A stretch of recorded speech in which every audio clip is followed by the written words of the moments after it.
Thank you, Professor Ni or President Ni, for accepting our interview today. Thank you very much. Yeah, thank you. That certainly is my honor, to be interviewed as well. President Ni, your education philosophy emphasized on cultivating students' innovation capabilities, making learning both enjoyable as well as effective. Could you share some specific practices or initiatives that demonstrate how to put this philosophy into action?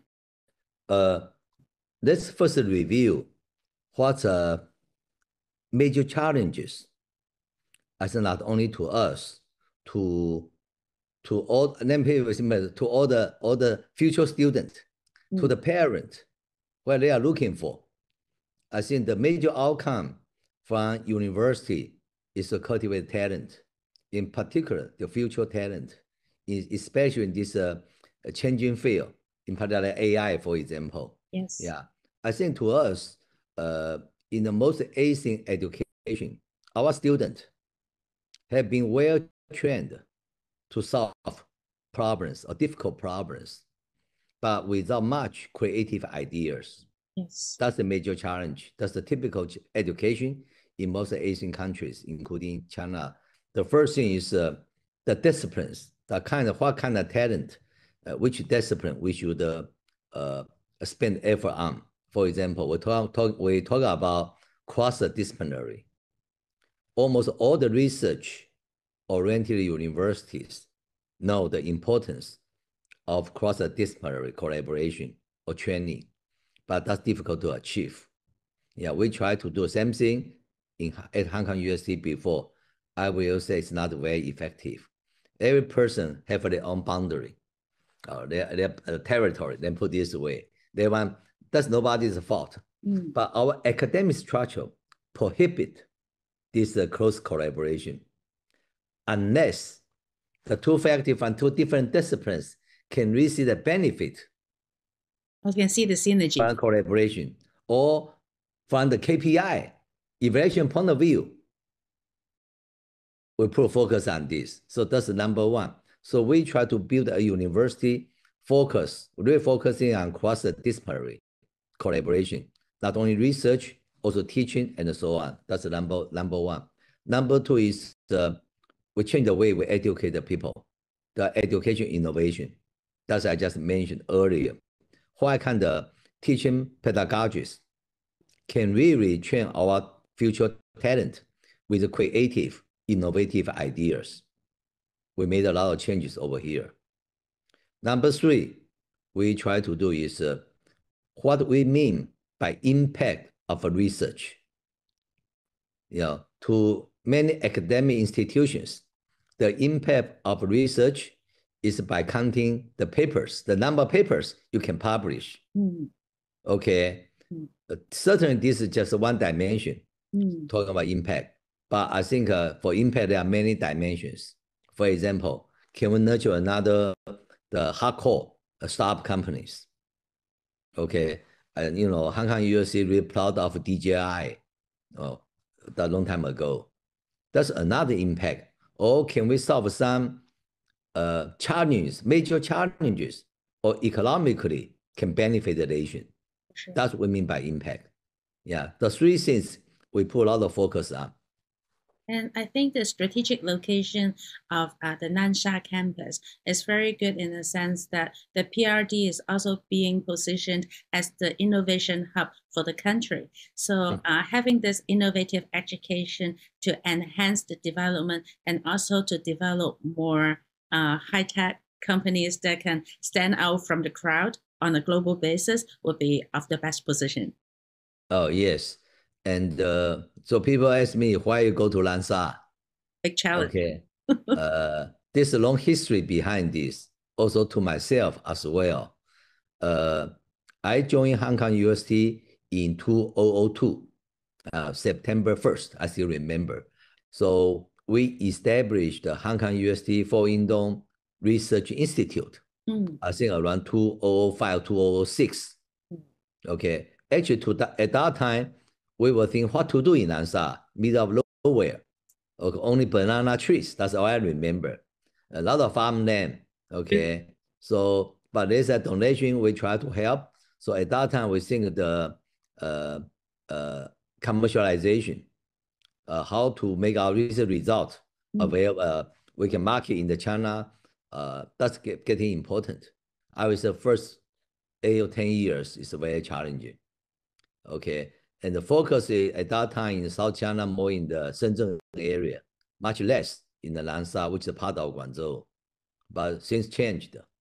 So in the State Council announced called Nansha Fan'an. Yes. As to Hong Kong USC point of view, if we don't take opportunity to integrate to the mainland, in particular Great Bay area, our future expansion is really limited. As a science and technology university, we are sure we can contribute so many things over here. Yes. So you understand your strong interest in enabling good students via interdisciplinary studies.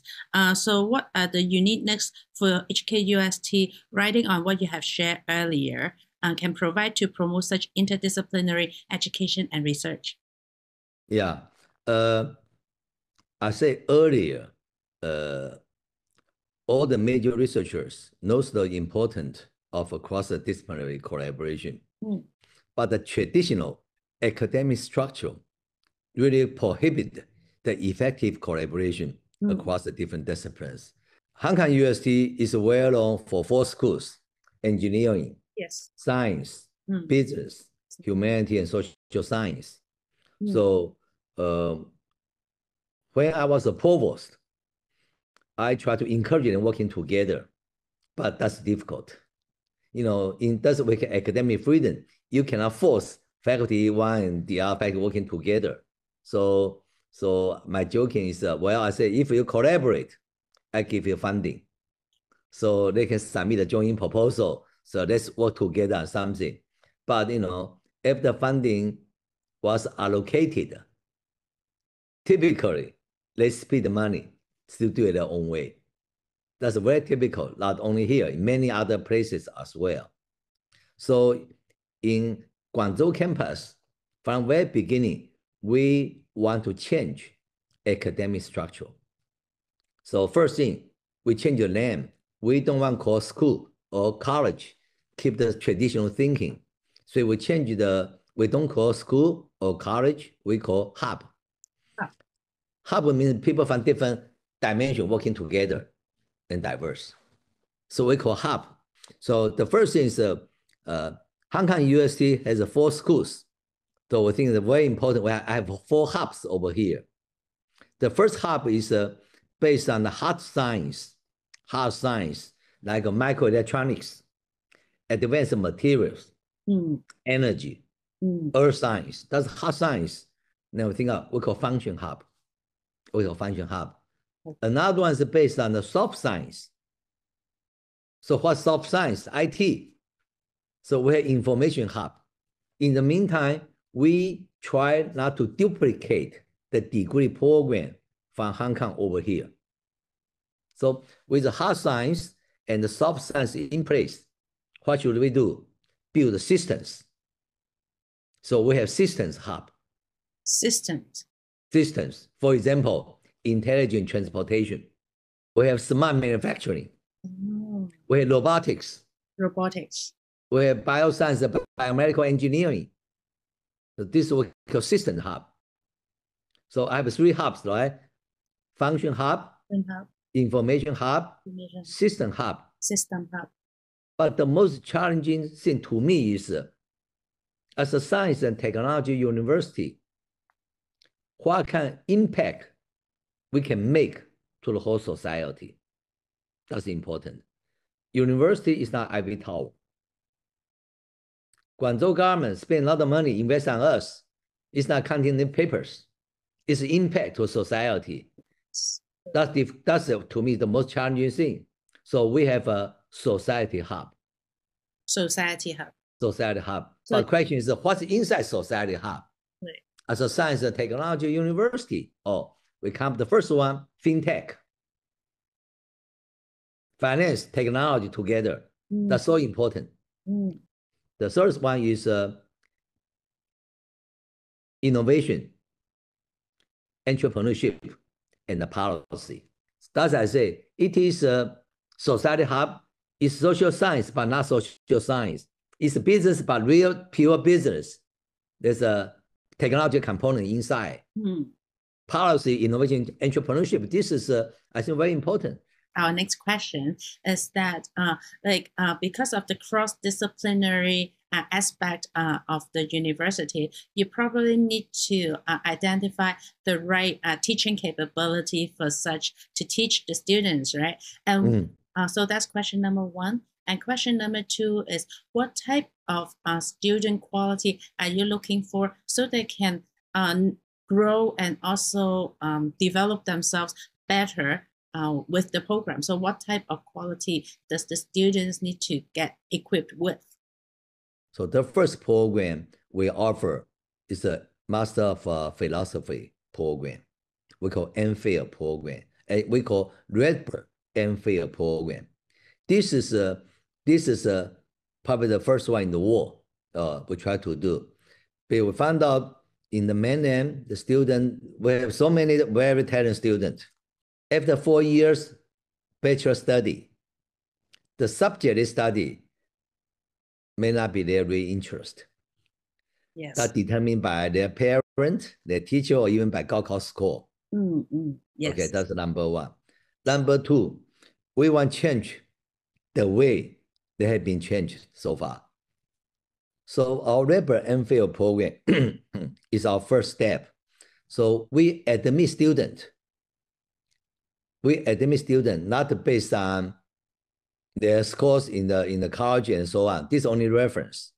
They apply to our university. We do initial screening to 2 minutes applications. We screen out those who clear not too good. We invite them to our campus for 1 day interview. It's not 1 hour, it's a 1 day interview. Okay, so we group students together, where faculty, evaluation committee, manufacturing participate. During the whole 1 day, we have a different process, and then not only working as a group, see how they communicate, how they talk to us, how we also we can observe certain person has some kind of natural leadership. Yes. Their presentation skills, basic skills, we try to observe. So that's 1 day interview. At the end of the day, the faculty member, evaluation committee members, they vote. So should we admit or not? That's one major approach. Or we have we call training camp. We do earlier. They come here for spend 1 week over here. We do training. We try to observe the student during training camp. Should we admit student? So students have been carefully selected to our master program. When they were admitted to the master program, they don't have to declare the major. They don't have to say, I want to do AI, I want to do material, doesn't matter. Okay, first, they don't have to declare a major. Second, they don't have to identify their advisor. In the first semester, we have to retrain the student with the capabilities, skills. Okay, even more important, we divide the student into groups. And then we invite the senior professors, industry leaders, and so on. Tell them the future direction. Say, okay, the industry automation is important. Sustainability is important. What kind of project ideas you have, you want propose to do? So students as a group come up with some idea with advice, or they can listen to the industry people or our senior faculty, back and forth, come out some ideas they want to do. So during the whole semester, we want to train students with the skills and competencies, how to present ideas, how to work together. Okay, even I say how to learn English. We are English speaking campus. And then, so at the end of first semester, we come out these project ideas. The project idea may be from the student group, maybe find industry proposal with their refinement. Okay, and this project will require expertise from different disciplines. Usually, project in the university is while I'm computer science, your project for computer science students working together or physics people working together. No, our project idea require computer science background, physics background, or AI background, people working together. Well, that kind of project, every contribute their own part. So they can identify, they build their own expertise in that particular area. We provide all kinds of tools, workshops. You want to build IC board, PC board, we build PC board. You need a robot, we buy the robot. Yeah, we buy all the equipment need. So students have built a prototype. In the meantime, I mentioned they learn the English. Okay, learn how to present ideas, how to work together, how to interview, talk to potential customers. 2-year training, do this. This is very good. So I think President Lee has definitely come up with some very good idea that can help the students, but also help the industry to grow at the same time. Yeah, this certainly is my own, not my own idea. It's a collective effort from my colleagues over here. We share the same vision. Well, I can see that the whole team has put a lot of effort into this, and also to write on the good name of Hong Kong UST in Hong Kong, and also the knowledge that has built up. Like I can see that Nansha Hong Kong UST will grow very quickly. Yeah, thank you. Actually, this program is highly in demand right now. We have built a reputation, a lot of applications, too many applications now. But, and even more interesting, after 2 years, the student can identify what they want to do next. Either, for example, go to PhD. The academic advisor after 2 years, well, you're so good, stay with me, get a PhD, or go to industry, or start their own company. Even more interesting, the interview, the student, we think a student, we found out about 70% students will admit to this program are science and technology background, but 30% are not. What are they? They are psychology major, art major, film industry major, finance major, and music major. Music? Yeah, we still like this. So after interview, when talk to them, are so creative. I would say that 30% non-science and technology trained students give most creative idea. I learned a lot from those good people. They come with crazy idea, talk to me sometimes. Yeah. Oh, that's good. That's what is needed. Yes, that's needed. Yes. Yeah. So to wrap up the interview, President Lee, say in a few words for the future development of the university, what would you like to share with us? I think we want to make Hong Kong UST Guangzhou another choice to parent and student as higher education. With the different paradigms to nurture future talent. In particular, in the age of AI, many things are changing. Yeah, we want to be a pioneer, give them a choice. That's also Hong Kong can do to our motherland as well. I can share one story. One major company came to talk to me. So actually, I'm not looking for your staff solve my current problem. Certainly, certain areas, you can solve our problem. But I really want to work with you to tell us what we should do in the next 5 years. Yes. Future planning. Yes. Yeah. I don't wake up, find out we are behind out of business. Yes. I think working with the industry, I think is extremely important. We do have many, in a short 3 years, so far we have many industry projects, including, I think, at least 12 joint labs with the industry. So, well, I guess Connie Talk has been running for some time, and within 2025, we will have more interviews coming up. President Lee is one of our very good ones, and there will be many more good ones to come. So I guess we'll say bye to our audience, and until then, we'll see you next time. Thank you. Bye-bye. Okay, bye.